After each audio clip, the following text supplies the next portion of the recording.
कैसे हैं आप लोग। जैसा कि आप सबको मालूम है कि भारत सरकार ने आर्थिक सर्वेक्षण पेश कर दिया है और हम लोग आर्थिक सर्वेक्षण के हर उस एक पहलू पर चर्चा करने वाले हैं जो आपके आगे आने वाले एग्जाम के लिए इंपॉर्टेंट है। एग्जाम कौन सा भी हो मैटर नहीं करता है, फैक्ट यहाँ से आएगा, कंसेप्ट यहाँ से आएगा। क्योंकि एग्जाम यूपीएससी का हो, बीपीएससी का हो, एसएससी का हो, रेलवे का हो, बैंक का हो या बिहार पुलिस हो या फिर यूपी पुलिस हो, आजकल कंसेप्ट का भी क्वेश्चन दे रहा है, फैक्ट का भी क्वेश्चन दे रहा है। तो हम लोग सबको समराइज करके आपके सामने प्रस्तुत करने वाले हैं। चंद मिनटों में ना आपका इकोनॉमिक सर्वे पर पकड़ बन जाएगा। ये मैं नहीं कहूंगा कि मैं सारा इकोनॉमिक सर्वे का एकदम एक फैक्ट लेकर आया हूं, लेकिन जितना इंपॉर्टेंट फैक्ट है वो सब आपके सामने रखूंगा, part by part, section by section. बस आप देखते जाइएगा और इसका लाभ उठाते जाइएगा, ठीक है। तो शुरू करते हैं आर्थिक सर्वेक्षण।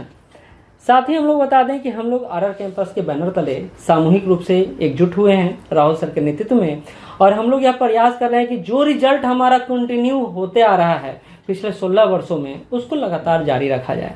और इसी क्रम में हमारा संस्थान आरआर कैंपस आपके लिए अभी एसएससी बैच चला रहा है। उसके अलावा रेलवे का बैच हम लोग शुरू करने वाले हैं जल्द ही। अगर आप इंक्वायरी लेना चाहते हैं तो मुसल्लेपुर हाट या फिर बोरिंग रोड किसी में भी ले सकते हैं। इसके अलावा बैंकिंग का भी हम लोग सेशन शुरू किए हैं, दरोगा का भी शुरू किए हैं, बिहार पुलिस का भी शुरू करने वाले हैं। खास करके रेलवे का जो आरआरबी का एग्जाम आ रहा है उसको ध्यान में रखते हुए हम लोग टारगेटेड बैच लेकर चल रहे हैं। आप चाहें तो जुड़ सकते हैं, आगे बढ़ सकते हैं।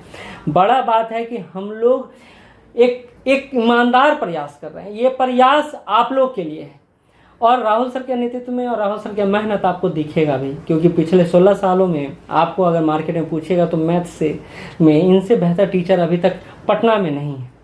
तो आप इनसे जुड़ सकते हैं, आगे बढ़ सकते हैं। हम लोग इस प्लेटफॉर्म के अंतर्गत आपको रीजनिंग, मैथ राहुल सर के नेतृत्व में ही रहेगा, रीजनिंग ऋषिकेश सर के नेतृत्व में रहेगा, जीएस हम लोग के नेतृत्व में रहेगा। तो लगातार ये प्रयास जारी रहेगा। तो चलिए, जुड़ना चाहें जुड़ सकते हैं, नहीं तो चलिए, एक नॉलेज है जो आपको लेना चाहिए इस वीडियो के माध्यम से, वो आपको अभी मिलेगा। चलिए, आर्थिक सर्वेक्षण को एक एक पॉइंट को समझिएगा। हर एक पॉइंट जरूरी है और हर एक पॉइंट एग्जाम में आया हुआ है। कई सारे फैक्ट तो एज इट इज रख दिया गया है, तो सुनते जाइएगा, समझते जाइएगा। पहली बात, इकोनॉमिक सर्वे और बजट में अंतर क्या होता है।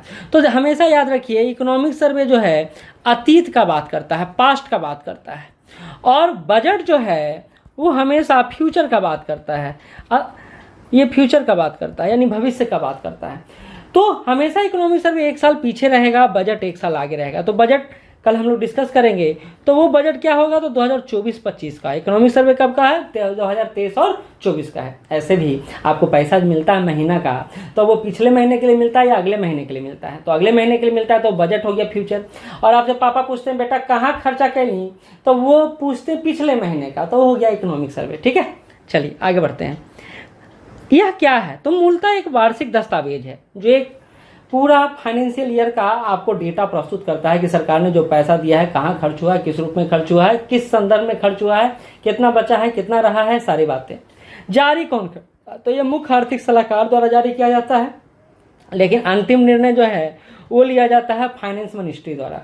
अच्छा, मुख्य आर्थिक सलाहकार, इंपॉर्टेंट क्वेश्चन पूछा गया पहले, वी अनंता नागेश्वरन जो है अभी मुख्य आर्थिक सलाहकार है। पहला इकोनॉमिक सर्वे पेश किया गया था 1950-51 में। ये क्वेश्चन आया हुआ है, इंपॉर्टेंट है, ये प्रीवियस ईयर क्वेश्चन पूछा गया है। 1964 तक बजट के साथ पेश होता था इकोनॉमिक सर्वे, लेकिन 1964 के बाद इकोनॉमिक सर्वे एक दिन पहले और बजट उसके बाद पेश होता है। क्या बताता है, तो यह मूलतः भविष्य का पूर्वानुमान बताता है। जैसे आपको पता है ना कि आपसे पापा जी पूछे या घर वाले पूछे कहाँ खर्चा किया बेटा, तो आप बताए कि यहाँ खर्चा किए, ABCD जगह खर्चा किए, तो उससे पता चल जाता है कि आपका अच्छा फ्यूचर होगा या खराब फ्यूचर होगा। इसके आधार पर अब गार्जियन आपको सुझाव भी देते हैं और आप उस सुझाव का अनुपालन भी करते हैं। तो मूलतः यह क्या करता है, तो अतीत की घटना का वर्णन करता है। कैसे कैसे, तो सांख्यिकी यानी स्टैटिस्टिकल पॉइंट ऑफ व्यू से, कुछ डाटा के द्वारा, कुछ डायग्राम के द्वारा, और उसके अलावा उसका विश्लेषण करता है, बताता है कहाँ कहाँ किस रूप में खर्च हुआ। तो यह मूलतः आर्थिक सर्वेक्षण क्या करता है, महत्वपूर्ण क्यों है, तो सरकार के लिए मार्गदर्शक है, अर्थव्यवस्था का वास्तविक तस्वीर पेश करता है कि कहाँ किस रूप में पैसा खर्च हो रहा है, आर्थिक सेहत का पता चलता है, योजनाओं का पता चलता है जो सरकार चला रही है भारतीयों के लिए, भारत के नागरिकों के लिए, ठीक है। चलिए, प्रत्येक वर्ष जारी करना क्या जरूरी है, तो बाध्यता नहीं है, बाध्यता नहीं है कि आप हमेशा जारी करें, लेकिन सरकार जारी करता है ताकि लेखा जोखा बना रहे। संसद में वित्त मंत्री द्वारा इसको प्रस्तुत किया जाता है, निर्मला सीतारमण जी ने इसको प्रस्तुत किया है। अब आते हैं, ये हो गया बेसिक पॉइंट ऑफ व्यू, और अब आते हैं जो फैक्चुअल पॉइंट ऑफ व्यू से है वो आर्थिक सर्वेक्षण 2023 और 24। पहला बात तो बहुत इंपॉर्टेंट बात वो है कितना प्रतिशत ग्रोथ रेट का उम्मीद किया गया है, 6.5 से 7%। बहुत इंपॉर्टेंट है, किसी भी एग्जाम में किसी भी पर्सपेक्टिव में पूछा जा सकता है, कैसे भी पूछा जा सकता है, बस याद कर लो, रट लो, घोल के पी जाओ, ठीक है। 2020 में कोविड इरा में आपको पता है ग्रोथ रेट अच्छा नहीं हो रहा था, लेकिन 2024 वर्तमान वर्ष में 20% ज्यादा ग्रोथ रेट की बात सरकार कर रही है। ये 2024 में हमारा ग्रोथ रेट बहुत अच्छा रहेगा। कितना प्रतिशत ज्यादा रहेगा? तो 20% ज्यादा रहेगा, ठीक है।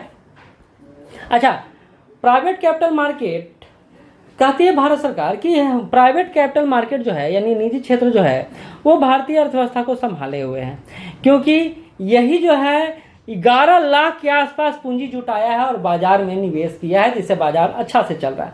सरकार की भूमिका है, निजी पूंजी बाजार की ही भूमिका है। तो उसी संदर्भ में 10.9 लाख करोड़ की बात यहाँ पर किया गया है, जो सामने आप डाटा देख रहे हैं, ठीक है। चलिए आगे बढ़ते हैं, एक मिनट। अगला जो तथ्य इंपॉर्टेंट तथ्य है, कहता है जीडीपी और बाजार पूंजीकरण में भारत का विश्व में 5वां स्थान है। India ranks 5th in terms of GDP and market capitalism, ठीक है। तो ये याद रखना है आपको, 5वां स्थान पर भारत है। खुदरा महंगाई में कमी आया है। आप देखिए, खुदरा महंगाई से आम उपभोक्ता को काफी लाभ होगा। 2023 में जहां खुदरा महंगाई 6.7% था, वहीं खुदरा महंगाई 2024 में जाकर 5.4% हो जाता है। यानी बहुत ज्यादा तो नहीं, लेकिन हाँ ठीक है, बहुत मैनेज करने का सरकार ने प्रयास किया है और वो 5.4 पर आके रुक गया है। तो खुदरा महंगाई की कमी पूछ सकता है कितना प्रतिशत है, तो ये 5.4% है, ठीक है। चलिए, क्या कारण है खुदरा महंगाई का? तो वैश्विक संकट आप देख रहे होंगे, इजराइल हमास युद्ध हो रहा है, ये रसिया यूक्रेन युद्ध हो रहा है, और ये दोनों देश ही हैं जो खाद्य श्रृंखला में बहुत ज़्यादा योगदान करते हैं। गेहूं वहाँ से आता है, दाल वहाँ से आता है, तो वैश्विक संकट उत्पन्न हो गया, आपूर्ति श्रृंखला बाधित हो गया है। मानसून की अनिश्चितता है, देखिए ना, पिछले बार ही भारत में अकाल पड़ा है बहुत बड़े एरिया में, और इसलिए भी महंगाई है। लेकिन खुदरा ईंधन भी सस्ता हुआ है, क्योंकि सरकार ने पेट्रोल, डीजल और इसके अलावा आप देखेंगे गैस पर भी रेट कम कर दिया है सरकार ने। इसके कारण खुदरा ईंधन महंगाई दर भी कम हुआ है। तो एलपीजी सिलेंडर पर 200 रुपये कम हुआ, पेट्रोल डीजल पर 2 रुपये कम हुआ है, ठीक है। बेरोजगारी दर कम हुआ है, ये इकोनॉमिक सर्वे कह रहा है। Unemployment rate has decrease. कैसे? तो कहता है 2024 का डाटा है, 15 ईयर्स अबव कि जितने भी लोग हैं, यानी 15 से लेकर 64 वर्ष, जो यहाँ नापा जाता है कार्यशील आबादी, वर्किंग पॉपुलेशन, वो 15 से 64 वर्ष तक नापा जाता है। तो वो 2024 में 6.8 से घटकर कितना हुआ? 6.7 हो गया। तो यही है बेरोजगारी दर, 6.7। युवा बेरोजगारी दर कितना है? तो 2017-18 में 17.8% युवा बेरोजगारी दर था, जो 2022-23 में आकर 10% के आसपास हो गया। वो भी बहुत बड़ा डाटा है। तो युवा बेरोजगार है भारत में, इस बात को इकोनॉमिक सर्वे भी एक्सेप्ट करता है। कहता कॉर्पोरेट सेक्टर जो बहुत बड़े स्तर पर निवेश करता है, हमने देखा 10.9 लाख करोड़ का निवेश किया, लेकिन वहां रोजगार सृजित नहीं हो रहा है, और इसके लेकर इकोनॉमिक सर्वे क्रिटिसाइज भी करता है। तो कहा जा रहा है कि आप नौकरी बढ़ाइए तो ज्यादा बेहतर रहेगा, यही बात यहाँ पर बोल रहा है। भारत में श्रम बल की बात किया जाए तो देखिए, पूरा श्रम बल यानी वर्किंग पॉपुलेशन जो भारत में है 56.6 करोड़ है। इसमें से 45% कृषि क्षेत्र में, 28.9% सर्विस सेक्टर में यानी सेवा क्षेत्र में, 13% निर्माण क्षेत्र में, इसको निर्माण क्षेत्र कहते हैं, और इसको कहते हैं विनिर्माण क्षेत्र, ये 11.4%, ठीक है, ये विनिर्माण क्षेत्र है। कहते हैं गैर कृषि क्षेत्र, नॉन एग्रीकल्चर सेक्टर में 2030 तक 78.5 लाख नौकरी का सृजन करना है। कितना? 78.5 लाख नौकरियों का सृजन करने की बात कहा गया है। और ये इसके बाद भारत का श्रम बाजार और थोड़ा बड़ा होगा। अब प्राइमरी सेक्टर से हटकर सेकेंडरी और टर्सरी सेक्टर तक जॉब जाएगा, क्योंकि अभी देख रहे हैं सबसे बड़ा हिस्सा प्राइमरी सेक्टर का ही है। कहता रिमिटेंस विल इंक्रीज। रिमिटेंस किसको कहते हैं, इसको समझ लीजिए। भारत से कोई बाहर जाके कमा रहा है, सऊदीया में कमा रहा है, यूएसए में कमा रहा है, लंदन में कमा रहा है, वहां जाके कमा रहा है, वहां से पैसा भारत भेज रहा है, तो उसको कहते हैं रिमिटेंस या धन प्रेषण। तो दुनिया का सबसे ज्यादा धन प्रेषण यानी दुनिया में सबसे ज्यादा पैसा जो भेजा जाता है वो भारत में भेजा जाता है। 2024 में यह आंकड़ा 124 बिलियन था, और 2025 में यह आंकड़ा भारत सरकार बोल रही है 129 बिलियन हो जाएगा। बहुत इंपॉर्टेंट फैक्ट है, एकदम याद कर लीजिए, घोल के पी जाइए, क्योंकि ये आपके आने वाले एग्जाम में पूछेगा ही पूछेगा। ठीक है, चलिए कैपिटल एक्सपेंडिचर पूंजीगत व्यय की बात करें। देखिए व्यय दो तरह का होता है, एक राजस्व व्यय होता है, कैपिटल एक्सपेंडिचर पूंजीगत व्यय होता है। राजस्व व्यय वैसे करते हैं जिससे आपको फिर कुछ रिटर्न नहीं मिलता, जैसे वेतन दे दिए तो पैसा वापस नहीं ना आएगा। लेकिन अगर आप संपत्ति खरीद लेते हैं, मकान बना दिए, फैक्ट्री बना दिए, सड़क बना दिए, पुल बना दिए, तो इसको कहते हैं पूंजीगत व्यय, यानी इससे बाद में आप पूंजी एकत्रित कर सकते हैं। तो सरकार ने पूंजीगत व्यय कितना किया है, तो 2023-24 में 11.1 लाख करोड़ का किया है, जो 2022-23 में आकर 9.5 लाख करोड़ का था। ठीक है, टैक्स रेवेन्यू की बात किया जाए तो टैक्स रेवेन्यू इस बार कलेक्शन हुआ 38.31 लाख करोड़ का, जिससे सबसे ज्यादा कलेक्शन हुआ है इनडायरेक्ट टैक्स से हुआ। टैक्स दो तरह का होता है, प्रत्यक्ष कर और अप्रत्यक्ष कर। प्रत्यक्ष कर को डायरेक्ट टैक्स कहते हैं और ये अप्रत्यक्ष कर को इनडायरेक्ट टैक्स कहते हैं। तो प्रत्यक्ष कर से 1121.99 लाख करोड़ का आया है और इनडायरेक्ट टैक्स से 16.22 लाख करोड़ का आया है। तो इस तरह डायरेक्ट टैक्स और इनडायरेक्ट टैक्स से टोटल कर राजस्व कितना हुआ है, 38.31 लाख करोड़ का हुआ है। ठीक है, चलिए आगे बढ़ते हैं। कहते हैं जीएसटी कलेक्शन कितना रहा है, तो जीएसटी कलेक्शन अच्छा खासा रहा है 11.6% ग्रोथ के साथ, यानी समझ लीजिए कि पिछले साल की अपेक्षा इस बार ग्रोथ अच्छा रहा है जीएसटी का। 10.68 लाख करोड़ का हमारा रहा है जीएसटी कलेक्शन, तो एक बहुत बड़ा आंकड़ा है।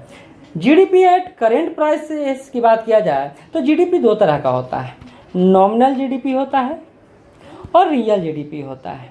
रियल जीडीपी जो होता है वो आधार वर्ष के आधार पर निकाला जाए, जैसे 2011-12।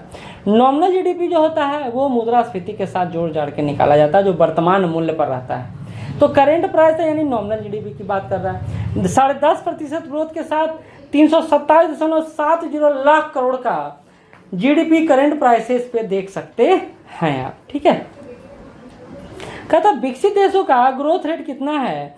देखिए भारत का ग्रोथ रेट अभी कितना बताया मैंने, 6.5 से 7% रहेगा, लेकिन विकसित देशों का ग्रोथ रेट है 2.6%, 0.7%, 0.2 और 0.7। आप कह रहे हैं सर ये तो विकसित देश है, यहाँ ग्रोथ रेट ज़्यादा होना चाहिए। तो देखिए एक बार मकान बना लिए, एकदम सारा जो सामान लगा दिए, तो क्या नया कुछ लगाएंगे, बहुत कम लगाएंगे, तो वहाँ विकास करना मुश्किल होगा। लेकिन जहाँ कुछ नहीं बना हुआ है वहाँ विकास करना आसान होता है। तो विकासशील देश अभी प्राथमिक अवस्था में रोटी कपड़ा मकान में ही लगे हुए हैं, तो यहाँ विकास करना आसान है। जबकि विकसित देश में क्या सब कुछ बना हुआ है, तो वहाँ ग्रोथ कम ही होगा, ये बात याद रखिएगा। आईएमएफ कहता है कि भैया ग्लोबल स्तर पर, अंतर्राष्ट्रीय स्तर पर जो ग्रोथ रेट होगा वो होगा 3.2% के आसपास। ठीक है, वित्तीय उद्योग में सुधार की बात हो रही है, फाइनेंशियल इंडस्ट्री रिफॉर्म की बात की जा रही है। निजी क्षेत्र को कहा जा रहा है कि भैया वित्तीय उद्योग में आप भी पार्टिसिपेट करिए। 2010 में 50.6% ऋण मिलता था निजी क्षेत्र को, और सरकार के प्रयासों से 2021 में यह 54.7% हो गया है। तो घरेलू ऋण के मामले में भी सरकार द्वारा अच्छा प्रयास किया जा रहा है, जिससे कंपनियों को एस्टेब्लिश होने में मदद मिलेगा, है ना। कहना सरकारी बैंकों के एनपीए में कमी आ गया है, नॉन परफॉर्मिंग एसेट जिसको बोला जाता है, यानी वैसा पैसा जो बैंक को नहीं मिल रहा है वापस, लेकिन सरकार के सतत प्रयास से इसमें कमी आया है। ठीक है, भारत में शेयर बाजार में स्थिरता आया है। आज देखिए शेयर बाजार कई सारे तूफानों झंझावातों को घेरने के बाद आज स्थिर अवस्था में है। सुझाव दिया गया है इकोनॉमी सर्वे द्वारा भारत सरकार को कि भाई 2047 तक विकसित भारत का लक्ष्य बना लीजिए और मजबूत सार्वजनिक वित्त को अपनाइए, यानी पब्लिक सेक्टर को थोड़ा मजबूत कीजिए और इकोनॉमिकली सोवर्निटी की तरफ बढ़िए। किसी पर निर्भर मत रहिए, पैसा मत लीजिए मार्केट से, अपने आप में पैसा कमाइए और खर्चा कीजिए तो ज़्यादा बेहतर रहेगा। कहता भारत को फिनटेक राष्ट्र बनाने की बात हो रही। फिनटेक क्या होता है तो ये समझ लीजिए। फिनटेक मतलब होता है फाइनेंशियली और टेक्नोलॉजी दोनों ही एक साथ आ जाए, यानी पैसा और प्रौद्योगिकी एक साथ मिलकर काम करे। तो देखिए आजकल ऑनलाइन ट्रांजैक्शन हो रहा है, इस कारण हमारा देश फिनटेक राष्ट्र। तो फिनटेक समझ गए होंगे। पिछले 5 वर्षों में एग्रीकल्चर सेक्टर का ग्रोथ रेट काफ़ी अच्छा रहा है, 4.8% रहा, 18% रहा है। तो ये अच्छा ग्रोथ माना जाएगा, क्योंकि कृषि में सामान्यतः ग्रोथ जो रहता है ना वो 2%, 2.5%, 1.5% ऐसे रहता था, लेकिन हाल ही के प्रयासों से ये 4.18% रहा है। जलवायु परिवर्तन की बात किया जाए तो सोलर एनर्जी ग्रोथ अच्छा रहा है भारत का। और नेट जीरो कंसेप्ट पर भारत सरकार काम कर रही है, यानी कार्बन का जीरो उत्सर्जन, यानी जितना कार्बन उत्सर्जित करें उतना ही अवशोषित कर लें। ग्रीन ट्रांजिशन की बात की जा रही है कि भैया भारत अब धीरे धीरे हरित ऊर्जा की तरफ बढ़ रहा है। अब देख रहे होंगे सरकार कितना अच्छा प्रयास कर रही है, चाहे सोलर लाइट की बात किया जाए, चाहे सोलर एनर्जी की बात किया जाए, विंड एनर्जी की बात किया जाए, सरकार सतत रूप से प्रयास कर रही है। आगे है फॉरेक्स रिजर्व हमारा कितना बड़ा है, तो 650 बिलियन डॉलर का है, यानी इतना बड़ा है कि भारत 10 महीना तक बैठ के खा सकता है, कोई दिक्कत नहीं होगा भारत को, है ना। कुछ इंपॉर्टेंट फैक्ट जो आपको जानना चाहिए, 5.7 लाख कॉमन सर्विस सेंटर है भारत में, और मोबाइल उपभोक्ता की संख्या कितना है, तो 116.7 करोड़ के आसपास है। वहीं यूपीआई से जो लेन देन होता है डिजिटल, वो कितना करोड़ का हुआ है, तो 13,116.5 करोड़ का यूपीआई से ट्रांजैक्शन हुआ है भारत में, और 29.6 करोड़ डिजी लॉकर का प्रयोग भारत में बढ़ा है। तो डिजी लॉकर एक अच्छा माध्यम है जिसमें आप अपने डॉक्यूमेंट्स को रख सकते हैं, जिसको वैलिडिटी भी दिया हुआ है। 139.7 करोड़ आधार कार्ड बन चुका है भारत में। तो ये कुछ इंपॉर्टेंट फैक्ट थे जो इकोनॉमिक सर्वे से मिलता जुलता था।